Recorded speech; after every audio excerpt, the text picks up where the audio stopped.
in a lifetime to be the best at what you do. It's an amazing thing. And it's the most self-satisfying thing one can do. So to a man who is really the best at what he does, cheers. All right.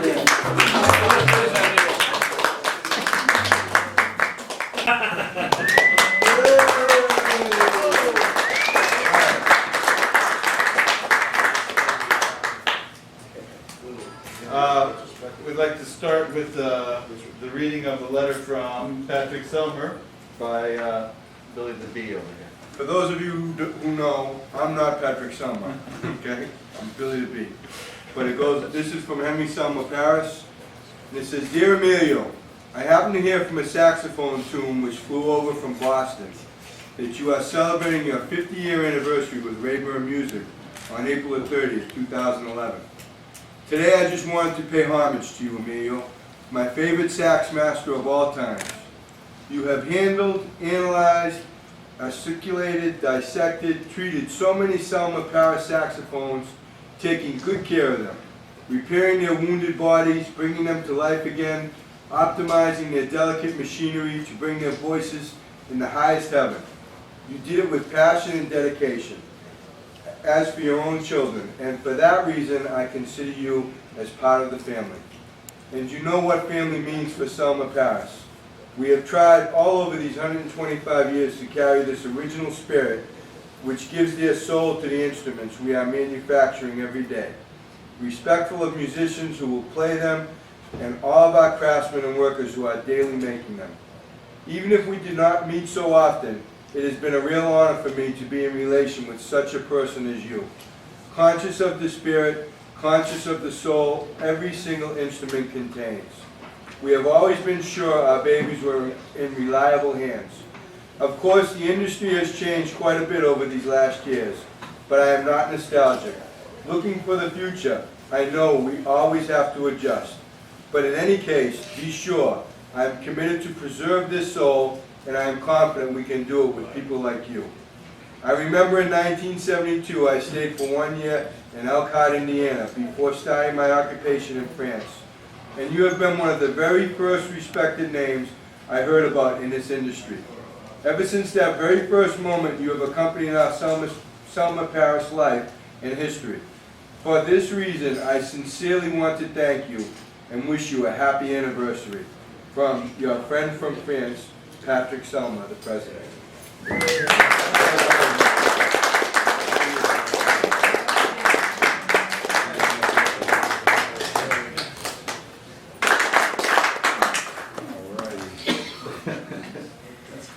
Yes, Emilio fixes winter coats.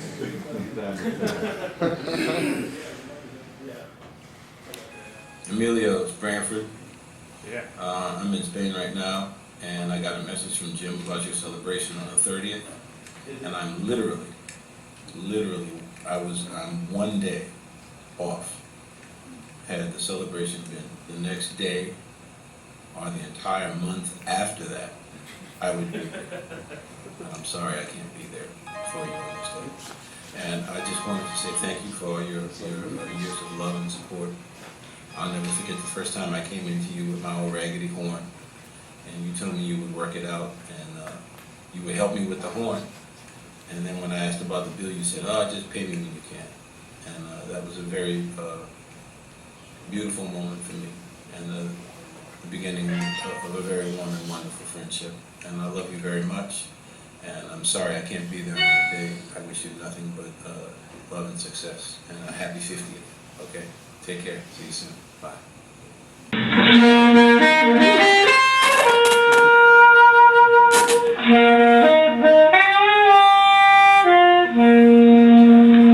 Hey, Emilio, sounds pretty good, huh? I think we fixed some up nice here today. Congratulations, 50 anni. Emilio, it would never sound this good without you. Congratulations on 50 years at Rayburn. Hello,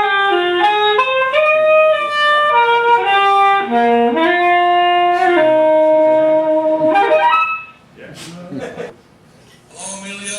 With Delgado here. Can you hear that? That's the sound your horn almost a year after you last looked at it, holding up great. You are the saxophone doctor. You are the best. Love to your family. I'll see you this summer, and gotta keep it short, but you know you're the best. We love you, Emilio. Yay! See you soon. Live from PG, Papa George. Hello, Emilio. Congratulations. I love you.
That's a little bit of my sonata that I'm trying to learn how to play. First you write these things and then you have to learn how to play them. Congratulations to you, Emilio. I love you very, very much in every key, man. Every key. And so does Gary. Take good care, and I hope we see you soon. Yeah.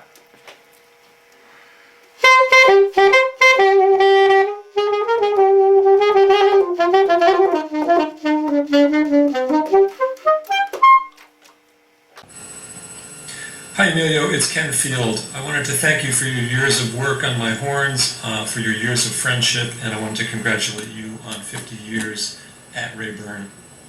I'm sorry I can't be there. I have a gig in Anchorage, Alaska, but I hope to see you soon, and once again, congratulations. Do you have any, what sopranos do you have? I can pick up something.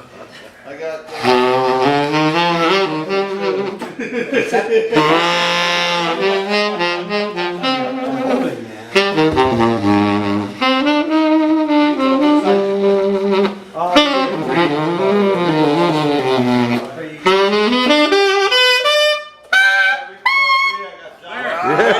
Yeah, that's the word. What would you like to say to the world about your friend Emilio? A friend, to have a friend for 50 years is an achievement, and we have been friends for 50 years. 50 years in this place. It's when I came to town, and Emilio and I have been doing business, and he fixed my horns, fixed this. This thing was almost impossible to play in the low register, and Emilio did it, but hey, to have a friend like Emilio, it's an achievement. How old were you when you first met Emilio? I think I was 13. 13, and how old are you now? 18. Wow, so you've been coming home for a while then, huh? Yeah. So you're growing up with him? Yeah, he's the one who found me my horn, and then I come in and I bother him. How would you, how would you describe him? How would I describe Emilio? Yep. He's one of the coolest people in the world, and so I love coming in and hearing his stories. He always has stories. He tells me all about. Stan Getz was the reason why I started playing saxophone, and he was so close with Stan. So every time I hear one of those stories, I just like blows my mind. You know, Sonny Stitt, like all the people on his wall. Every time I come in, I swear I see somebody new. It's just it's mind-boggling. He's worked with everybody, all the greats. And he's here in Boston, and I come walk, and I can bring my horn, and I can come chat with him. It's amazing. Well, he speaks very highly of you. Why don't you show us why he does, Grace? Okay.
Yes, yes.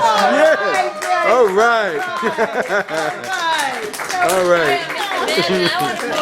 I was told by Joe Viola to come and get my horn repaired by Emilio Lyons. And so I met this guy, and I was, frightened of him like everybody was. And then I gave my horn, and I slunk out like $80 for the repair job too. But I came back, and I got, he said, wow, what, really? And I came back and got my horn, and I was like, oh shit, this is what this thing's supposed to play like? Wow! What day was that? Oh, it was 1968, 69 at the most. Long time ago. So you guys go back a ways? Go back a ways. I was like about 18 or 19 and about 125 pounds. Wow. And 6'3". I love it. I love Thank it. you. I love Way it to because go. I love it. Way to go. right. Thank you. See you, man. Well, the best thing Emilio ever taught me was that, Jim, I yell at you because then you'll remember. He yells at me all the time and I forget. He's kept me straight for a long, long time. If you could say one word to describe him, what would it be? One word? You can't describe Emilio in one word. Quality-wise. The best. The best. I like top shelf. Good man. Thank you, Jim. It's Jim, the manager of this lovely establishment, Rayburn's Music. Tom, you sounded great. Give us some words. The best. Tom, how long you go back with him? Back in the late 1950s with this guy. Wow, huh?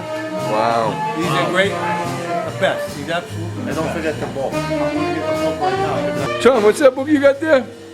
My Sophia Rose. And I love it. Peter, thank you very much for your book. You're quite welcome, sir. It's a pleasure. Always a pleasure, Tom.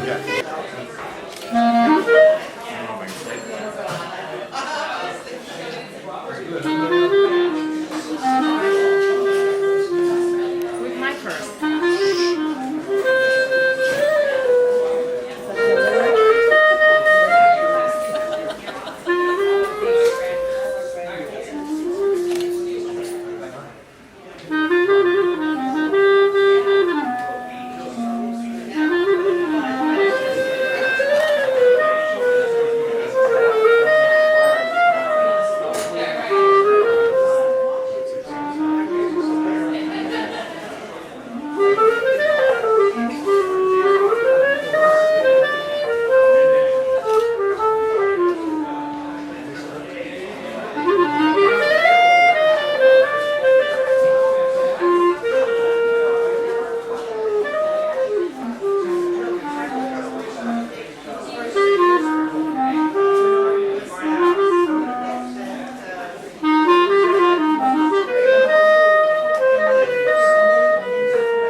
Unbelievable. Beautiful. Hi, I'm Bruce McGrath, and I've been buying instruments from Emilio since I was a junior in high school. Wow. Funny story. I was 17 years old and I wanted to buy lacquer polish to shine up my new saxophone. Emilio took it off the shelf. He looked at it, looked at me, and said, "No, I won't sell it to you." He goes, "You'll get it all in the keys and the pads, and then I'll have to fix it. It's a saxophone. If you play it, it's supposed to turn green." And he was right. You're right. You know, that's how I did. But he was so nice to me, and I fell in love with him immediately. You know, back then. How long ago was that? 1967. Wow, huh?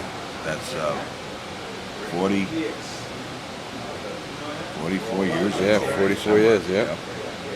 God, man, huh? I've known him over 40 years. See, it's cool though. A lot of the musicians from New England grow up, do the same gigs. They play, you know, they meet each other off and on for years and years and years. Oh, I know. You know? Yep. You run into each other and you start off together and we grow old together, right? Well, it's cool. That's what it's all about. And how'd you meet Emil? What's your name? Rod Furlan. Yeah, so I was I've heard of you, yeah. I'm here, lips on Well, if you could say one thing about this man, what would you say about him? a very hard worker and attention to detail. I remember going with Joe Viola to when he was just starting out, and he had to please Joe. So I was just a kid, like 20 years old, 19 years old, taking lessons with Joe. And he would bring me over to his house, and he would work on Joe's instrument. And Joe was very fussy. You know, say, like, give it back, try this. You know, so that's really how he learned the business. A master teaching a master, yeah, right? know, and I was just a kid, you know, going to Boston University. I used to study with Joe. So tell me, how long have you known Emil?